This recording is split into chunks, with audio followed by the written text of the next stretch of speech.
இன்னைக்கு பால்கனி கார்டனில் பசலை கீரை பறிச்சது. இவ்வளோ கீரை வந்திருக்கு. கொத்தமல்லி, புதினா, இது சம்மங்கிப்பூ, பிரம்மகமலம், கற்பூரவல்லி, ரோஸ் 2 மொட்டு விட்டுருக்கு.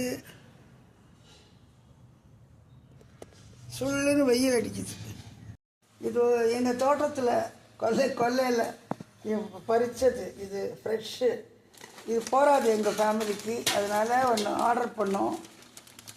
இது வாங்கினது. எப்படி இது வந்து தண்டெல்லாம் நல்லா முத்தி போயிருக்கு. இன்றைக்கி இதுதான் சமையல். பசலைக்கீரை முத்தின தண்டு. இது நம்மளதெல்லாம் எலசாக இருக்குது. எல்லாம் எலசு. மேக்ஸிமம் நாங்கள் ஃப்ரண்ட்லேயே இருக்கிறத பறிச்சிருக்கோம் எல்லாமே.